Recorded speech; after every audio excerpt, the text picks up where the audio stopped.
So we're looking at, again, Mark 7. And I decided to call this Humility and Purity and Addressing Spiritual Cleanliness in the Attitudes of the Heart. So, to start us off, this is the question I want you to keep asking yourself during the lesson. What is true cleanliness? Take 2 minutes, talk to a neighbor or two, and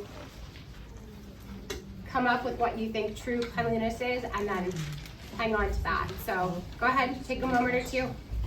Find a neighbor. True cleanliness. Now, I think if we're talking about God, that's my house, it's no God.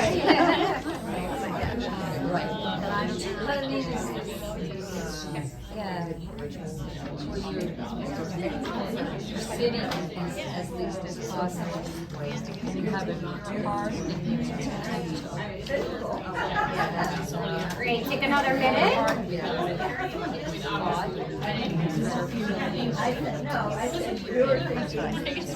And realize that our sins are forgiven so that we are washed away. Having that faith. I still think of things I've done. All right. Wrap up your last couple of thoughts.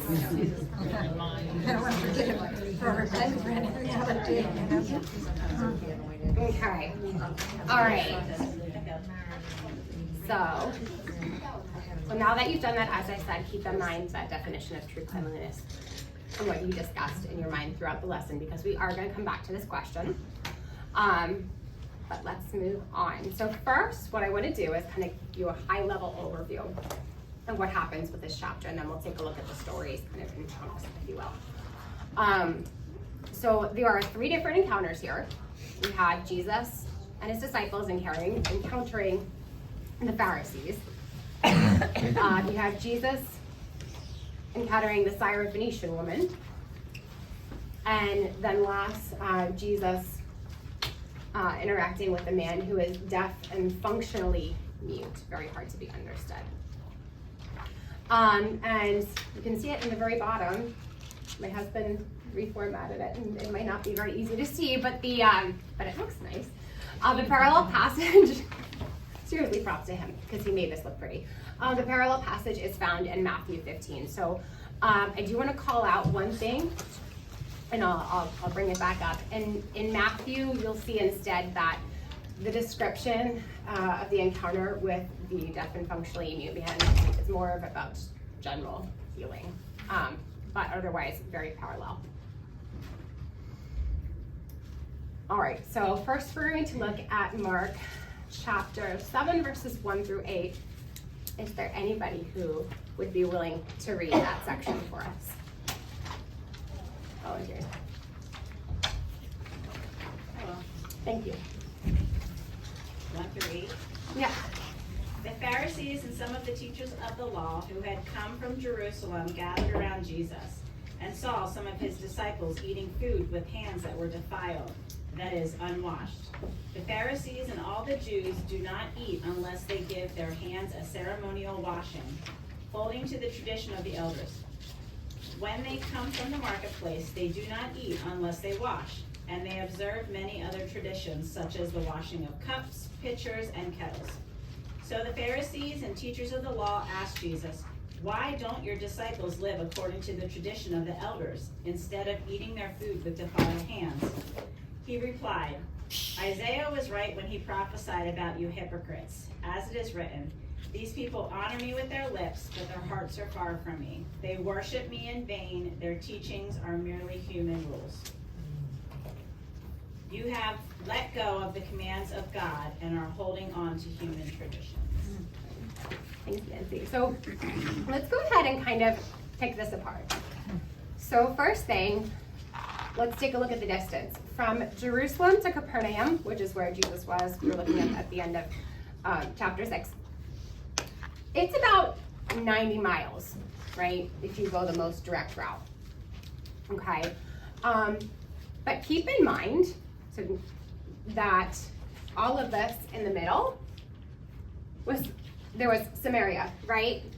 And the so on like a regular walk, it would have been 6 to 8 days of, like on a regular walk, like a pace of 15 to 20 miles per day, and depending on conditions, it would have been about 6 to 8 days, right?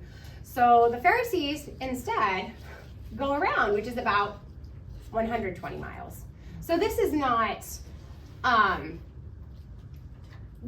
about like, hey, we just so happen to accounting each other, which is the way that I always mentally saw it. This is a delegation, right? They are calling Jesus out. So we already see from the conversation that ritual cleanness, the Pharisees, what they bring up, is already at the front and center. It's what permeated their everyday lives. And Mark kind of spells it out in verses 3 through 4. Washing extended to everything. I don't know how they didn't do anything but wash. It says, for the Pharisees and all the Jews do not eat unless they wash their hands properly, according to the tradition of the elders. And when they come from the marketplace, they do not eat unless they wash. And there are many other traditions that they observe, such as the washing of cups and pots and copper vessels and dining couches. I don't know how you watch a dining couch, but I guess that's an opportunity for me learn about what type of material they had. It doesn't sound comfy if you can wash it.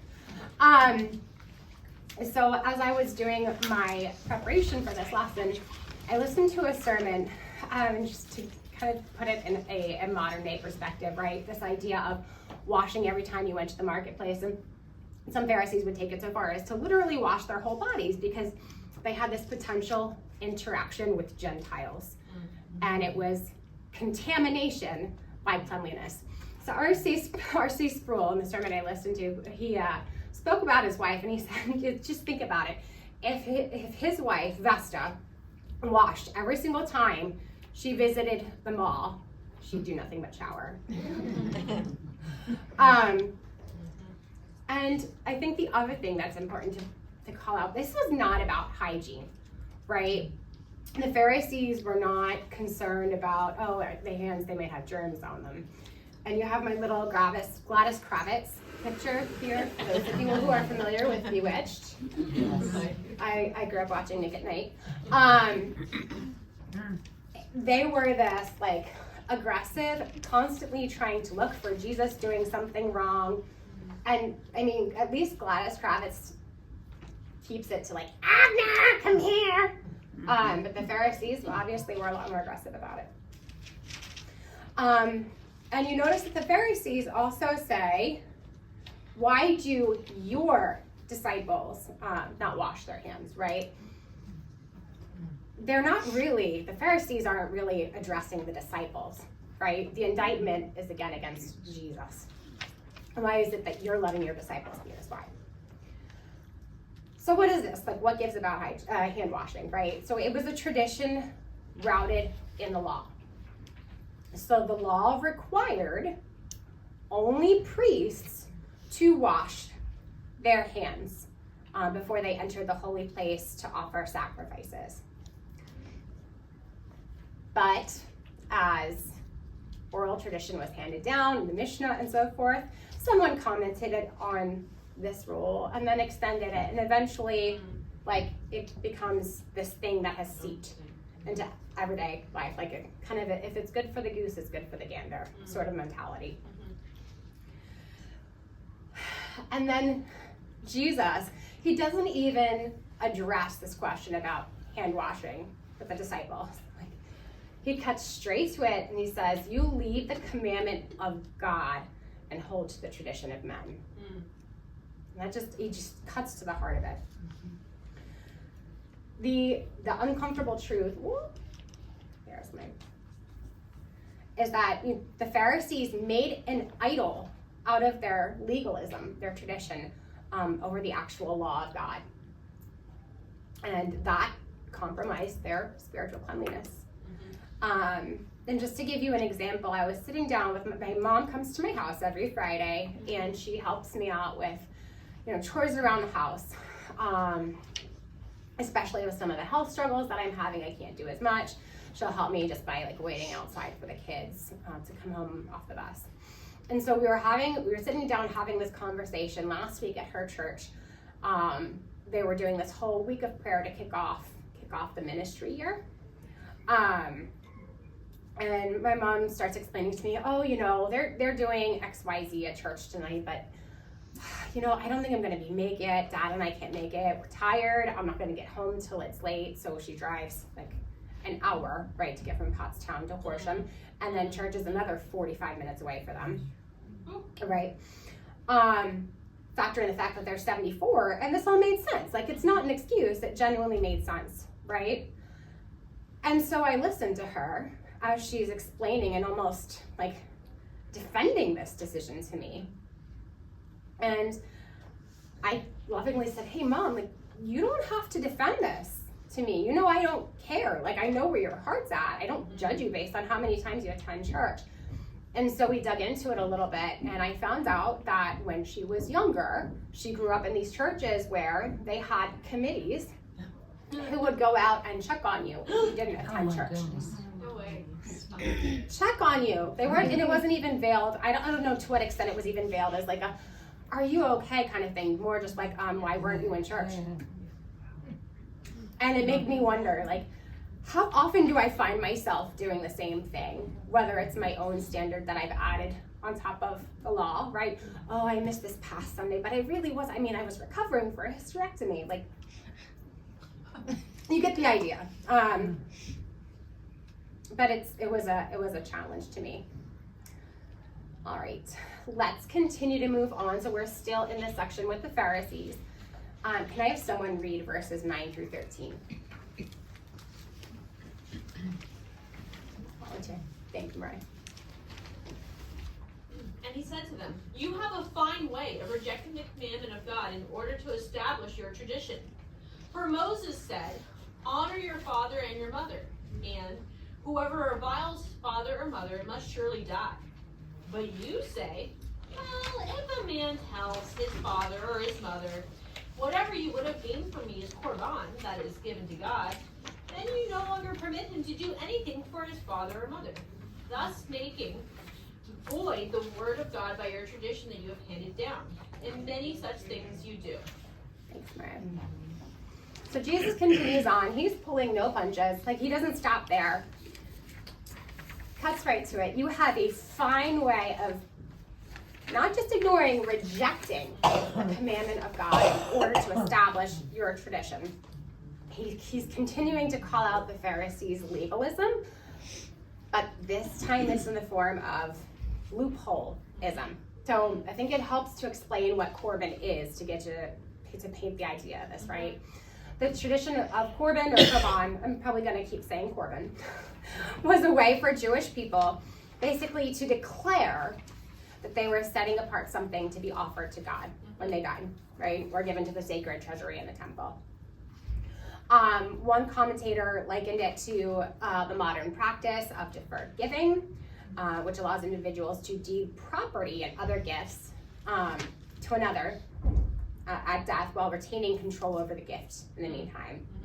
And so under this Korban rule, Jews could pledge something to the temple and have it pass into the temple's possession at their death, but while the givers lived, they stewarded the property and lived off its proceeds, right? So a way to think about it from me, and that's what that picture is here, is kind of like an interest for checking account. During my time at the credit union, I used to see this happen where, it's so sad, the money would be in a checking account that was interest for somebody else, but the money could continue to be spent freely, whether or not it was really ended up being for the benefit of the recipient, right? So keep that in mind. Now, Moses had instructed God's people, as very familiar, to honor their father and mother. However, but with Korban and using this loopholeism, the Pharisees essentially negated it.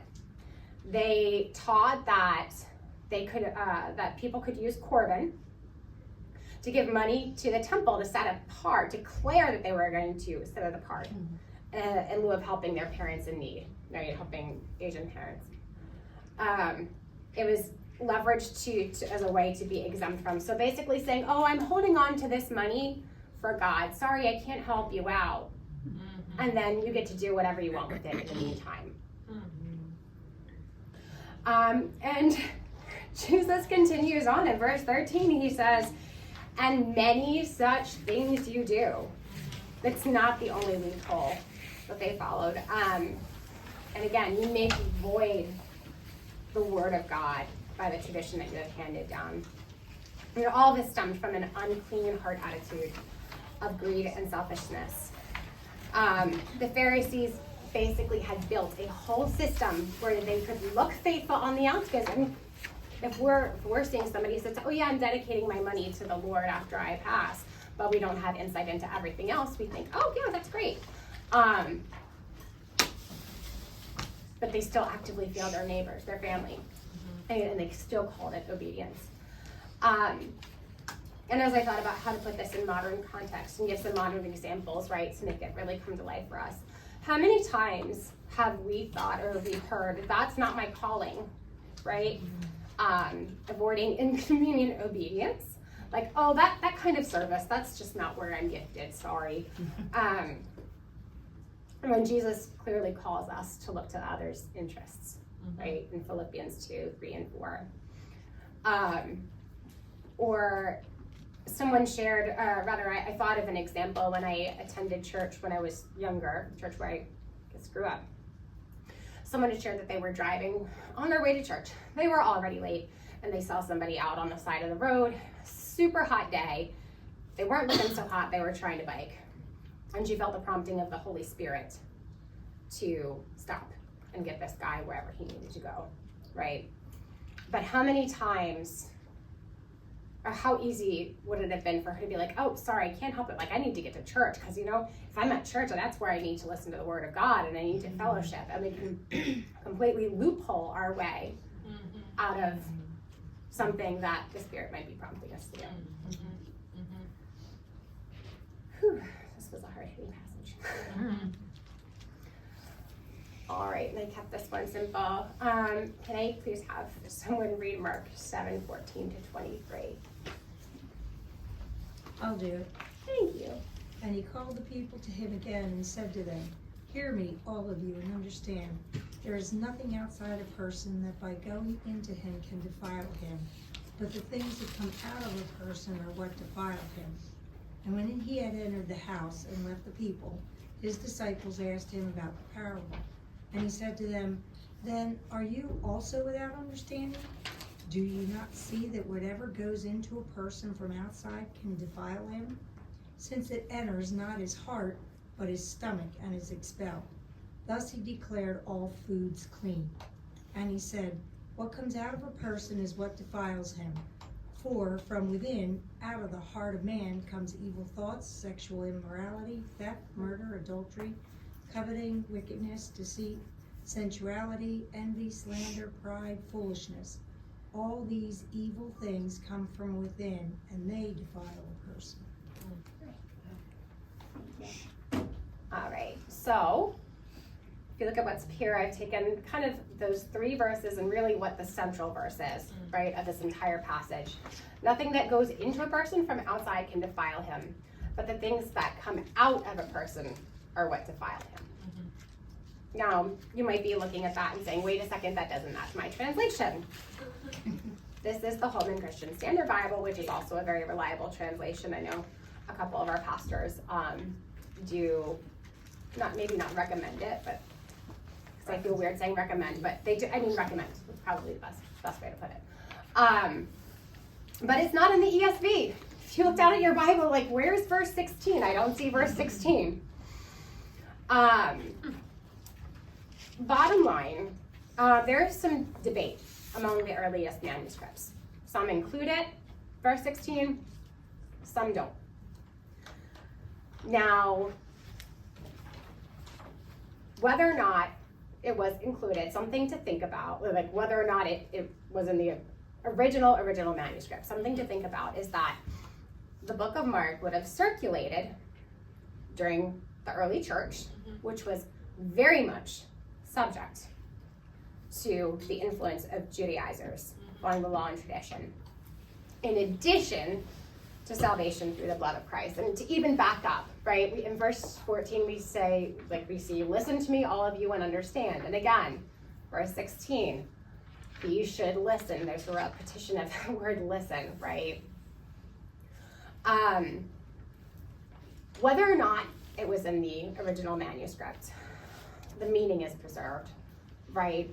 From my own standpoint, I like to have it there because it does build almost that chiastic structure, very minorly chiastic structure. And at the end of the day, too, if you were to have someone come up and be like, where's Mark 7:16 in your Bible? Why is it there if you can't trust the Bible? Bottom line, the meaning is preserved, right? If it was a scribal edition, it underscores the idea of listen to the reader, and it ties in nicely kind of with the rest of the chapter. And if it wasn't a scribal edition, same thing. The overall meaning is not impacted. And it remains inspired either way. And it sandwiches the central theme of the chapter, that cleanliness comes from within, not without. Okay. This might be a little bit distracting, so I'm just gonna let this watch this for a moment. I don't know if anyone's seen those, but I've seen several things like that on. My husband made the gift for me somehow. Someone has like similar thing, but the idea of hiding, and we'll get around to that. If I could have someone, and apologies if this is annoying, I can't make it stop except if I go in and delete it. Mark 7:24 through 30 is someone able to, one of you lovely ladies. Thanks, Megan. And from there he arose and went away to the region of Tyre and Sidon. And he entered a house and did not want anyone to know, yet he could not be hidden. But immediately a woman whose little daughter had an unclean spirit heard of him and came and fell down at his feet. Now the woman was a Gentile, a Syrophoenician by birth, and she begged him to cast the demon out of her daughter. And he said to her, let the children be fed first, for it is not right to take the children's bread and throw it to the dogs. But she answered him, yes, Lord, yet even the dogs under the table eat the children's crumbs. And he said to her, for this statement you may go your way. The demon has left your daughter. And she went home and found the child lying in bed and the demon gone. Thanks, Megan. All right, there's a lot to unpack here, a lot. So what we have happening is Jesus and his disciples continue to go north toward Phoenicia. So this is modern day Lebanon. So it's outside of Israel, ergo it's in the land of Gentiles. So in keeping with our idea about cleanliness, right? It was Gentile land and therefore considered unclean by Jews in Jesus' day. It would have likely been unusual to find a Jewish a person practicing there. But Jesus is immediately living out his teaching by crossing this boundary. Not only that was this Gentile land, right? There was a lot of negative history surrounding the land of Tyre and Sidon and its relationship with Israel, as I did some digging. So in the Old Testament, has anyone heard of Queen Jezebel? Raise their hands. Oh, yeah. Okay. She led countless Israelites away from the Lord. And she did meet her end. In 2 Kings 9, Jehu, who was the anointed king at that time, commanded her to be thrown out of a window to her death, where she was trampled over the horses' hooves and almost entirely consumed by dogs. I promise there's a point I exclude that little. Yes.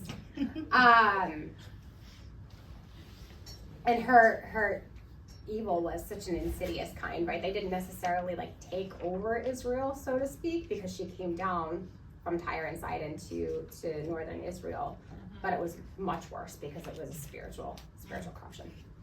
Not only that, but fast forward to around the time that Jesus lived, the historian Josephus wrote about this area. Now, he would have lived a little bit after this time. but the readers of Mark would have been able to feel the tension that is happening here, right? In his writings against Appian, Josephus noted that Tyre excluded Jews, Tyrans showed persistent enmity toward Israel, and Tyre opposed Jewish customs and people more harshly than many others. And I think for us to even grab, I mentioned before that this was modern day Lebanon, right? To even further wrap our minds around that context and how this really still lives on, Hezbollah, the terrorist group Hezbollah, is from Lebanon, from this area. There is a fragile ceasefire in place since November 2024, so we'll see what God does as we're moving toward the end times. But I think it just helps set the tone of how tense it was. Now, the point of this gift here to begin with was that Jesus was likely still in search of rest. Said that he entered a house and did not want anyone to know. And I think about all the times that I'm like, oh, hold on, Naomi, I need to go take care of something in my office. Do I really need to take care of something in my office at that moment? No. I love her to death. I just need a moment to breathe before I snap, right? And it also paints a picture of Jesus, who is our high priest, who knows how to sympathize with our weaknesses. So moving on, we see that he could not find rest. Like he could not, people were seeking him out, right? His fame had extended beyond Israel.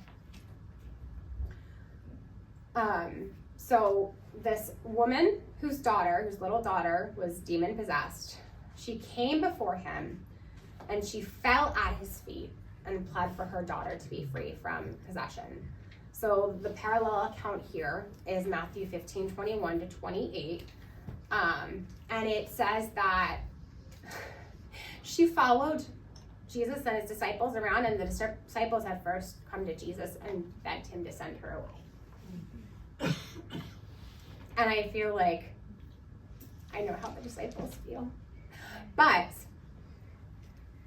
number one, she persisted and she went to Jesus, put herself down, fell prostrate, and asked for his help.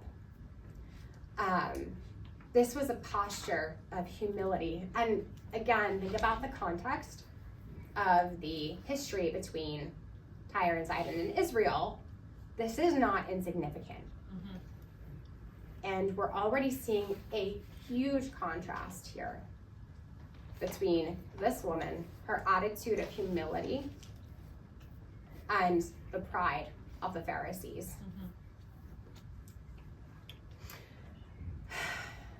Now, does Jesus heal right away? No.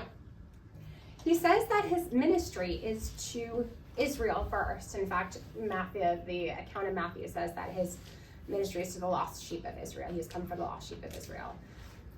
And then he has that little part that gets really confusing. He says that it's not right to take the children's bread and throw it to the dogs.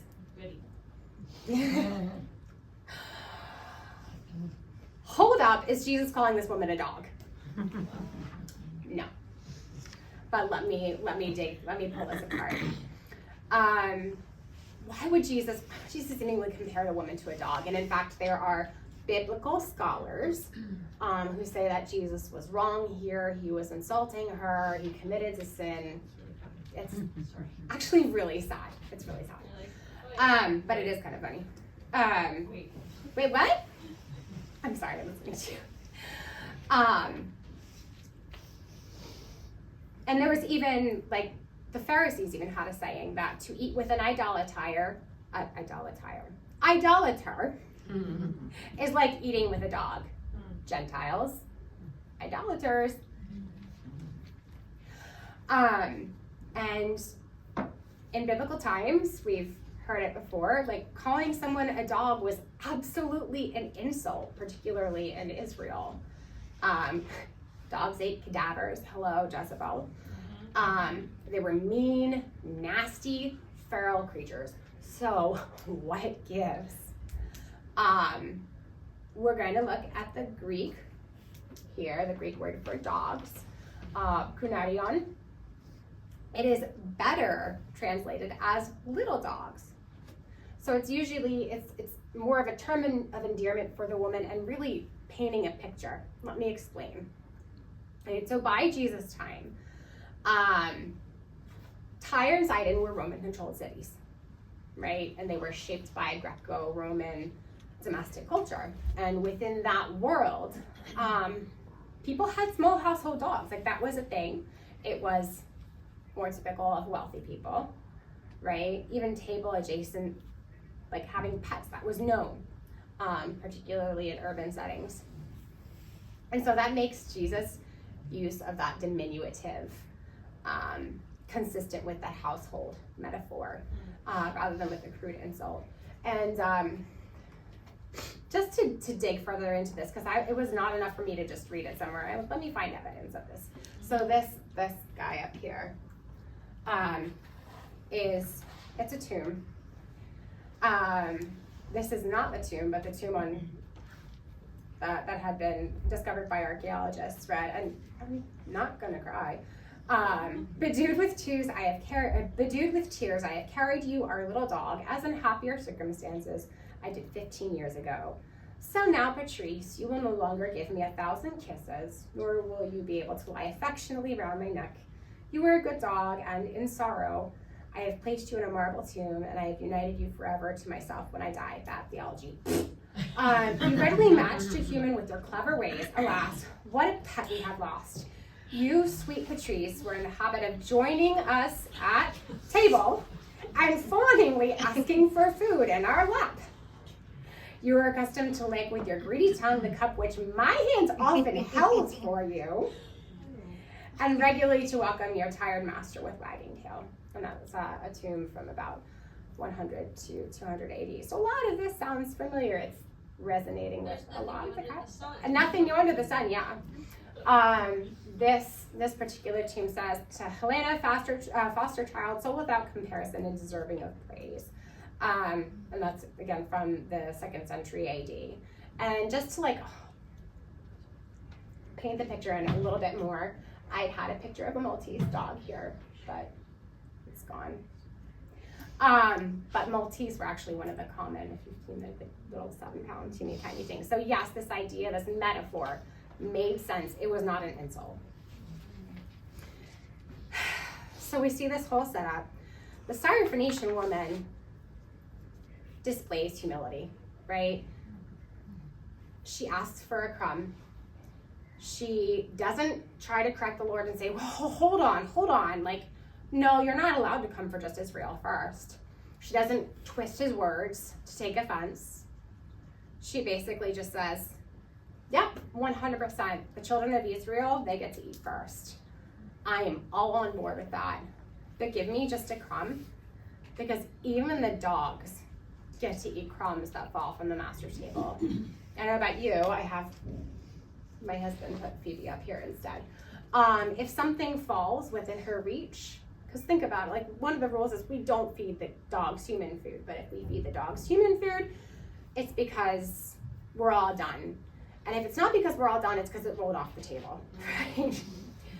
But that mental picture of this Syrophoenician woman saying, crumbs fall, and please just give me one of those crumbs that fall. Please heal my daughter. Jesus acknowledges the woman's faith and heals her daughter. And it says, for this statement, you may go your way, the demon has left your daughter. And in Matthew 15, you even see the commendation of her faith. Oh woman, great is your faith. Let it be done for you as you desire. And her daughter was healed instantly.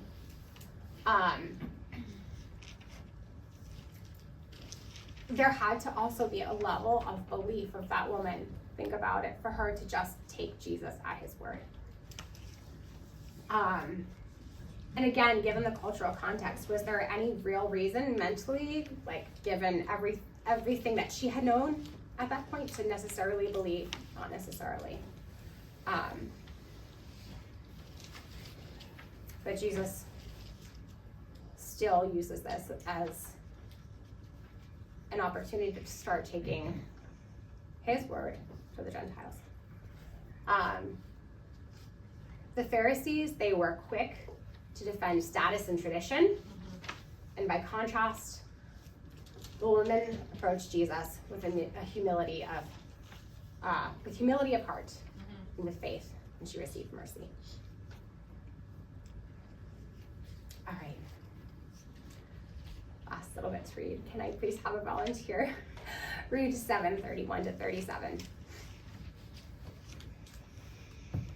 I'll read it. Thank you. Then he returned from the region of Tyre and went through Sidon to the Sea of Galilee in the region of the Decapolis. And they brought to him a man who was deaf and had a speech impediment, and they begged him to lay his hand on him. And taking him aside from the crowd privately, he put his fingers into his ears, and after spitting, touched his tongue. And looking up to heaven, he sighed and said to him, Ephatha, that is, be opened. And his ears were opened, his tongue was released, and he spoke plainly. And Jesus charged them to tell no one. But the more he charged them, the more zealously they proclaimed it. And they were astonished beyond measure, saying, He has done all things well. He even makes the deaf hear and the mute speak. All right, so more to unpack through here because, again, we want to, for those of us who have been in church for a while, we get the lullaby effect, and this is just, we read it all the time. Oh yeah, not a problem. So Jesus leaves Tyre and goes back to the region of the Decapolis. That is the same region where he drove the demons into the pigs. But the text notes that he goes from Tyre, where the Syrophoenician woman lived, through Sidon, right? So a typical trek probably would have been 6 to 8 the journey for just Tyre to the Decapolis, right? That would have been about 90 to 120 miles, depending on the route, 6 to 8 travels, right? But he goes a non-direct way. He goes through additional Gentile territory. Mariah, I don't know if I'm still in the video here or not, but here, up to here, back down to here. Okay. Crazy. Why? He made a horseshoe. Why? For us, it would be like going to Ocean City, New Jersey, via way of New York City. Like, why would you do that? We can't say for sure. A couple of things that could have happened. He would have absolutely continued ministering along his journey. It's what he did. He may have found still like a little less popularity, but maybe a little bit more breathing room in that area. And I wonder what divine appointments he would have had along the way. Now, Mark is the only gospel to call out this specific instance of healing. So as I mentioned, Matthew 15 remains more important. But we've heard about other impairments, right? Other instances where the blind were healed, the deaf were healed, etc. So this man, he was deaf and he technically was not mute. He had a severe speech impediment. The Greek word is mogalabos, which means to speak with difficulty. And so he was brought by they, possibly his friends, because they brought him to Jesus. Keep in mind that back in this time, disability was not seen as morally neutral. We had, Greco-Roman culture didn't necessarily teach, they didn't teach about the karma that we hear about in a formal sense. Disability and misfortune were commonly interpreted as the result of fate, divine displeasure, moral imbalance, and so suffering couldn't really be seen that way. And again, the Pharisees, Jewish culture, who sinned, this this man or his parents. Right. And again, so if that's happening, disability is the result of sin, which is a result of being unclean. So the Pharisees and the like may have possibly avoided someone like this. And we read next that Jesus puts his fingers in this man's ears, spits, and then puts the spit on the man's tongue. Back up for a second. For some reason, I misread it. I thought about this as some kind of like weird wet willy. Sorry. That's not it. There's a very specific way that Jesus is working here. From the Jewish standpoint, you know, bodily emissions were treated very carefully. By that time, again, we have that theme of contamination if the man had the disability. So if this man was deaf and blind, got spit from Jesus, like things could have gone crazy. But saliva-based healing would have actually made sense to Gentiles. There was a Roman historian, Pliny the Elder, 1st century AD. He recorded that saliva was used to treat eye diseases, skin conditions, and wounds. Gross, but it made sense to the reader, right? And think about the man standing there. He can't hear what's going on, just to hear words that Jesus would speak. But he can watch Jesus spit, and put the spit, and then touch his tongue. Still seems very strange, but again, makes sense. And then we read that Jesus sighs and says, Ephatha, whatever, be opened, be opened.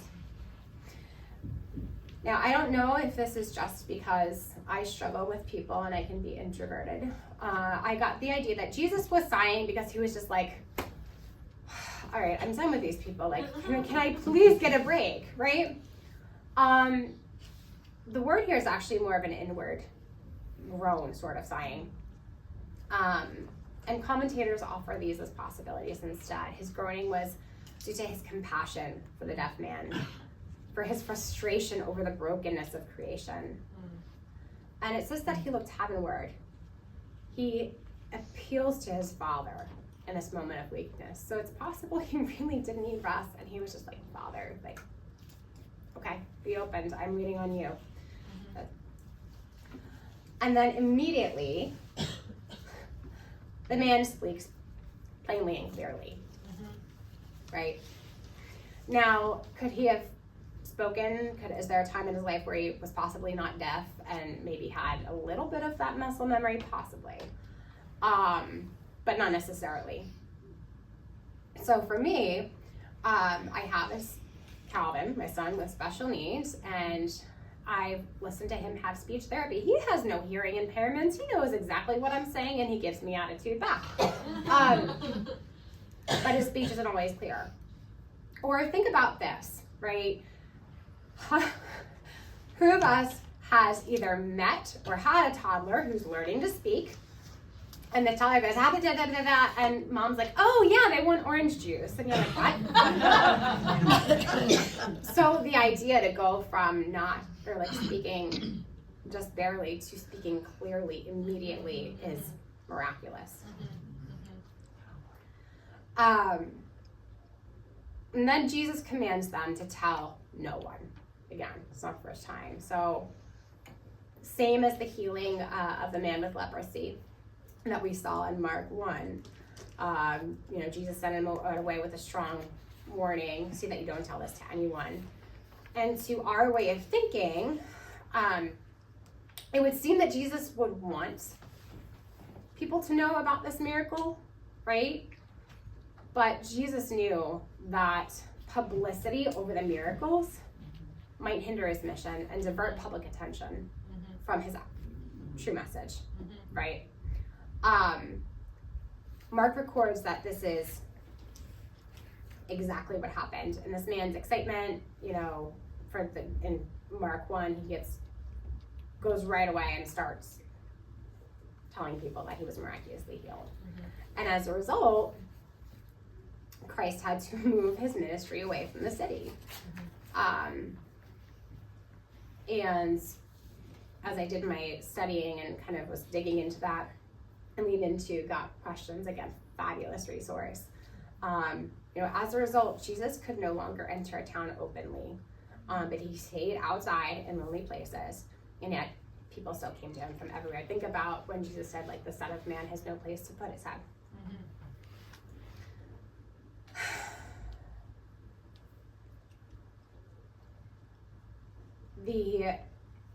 Again, even though Jesus says, tell no one, the people proclaim zealously, he has done all things well. So, 2 comparisons. Number 1, it made me think of when God creates the world, he declares after everything that it was good. The other element of this is that healing of the deaf and the mute were actually key signs for Messiah's power.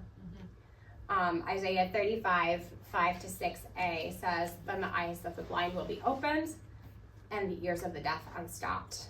Then the lame will leap like a deer and the tongue of the mute will sing for joy.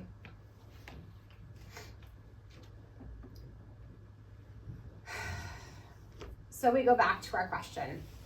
What really is true cleanliness, right? We saw these examples of things that felt like they should be considered unclean, avoided things that seemed right, but weren't. True cleanliness flows from a transformed heart that's expressed through humility, faith, and mercy, not external rituals.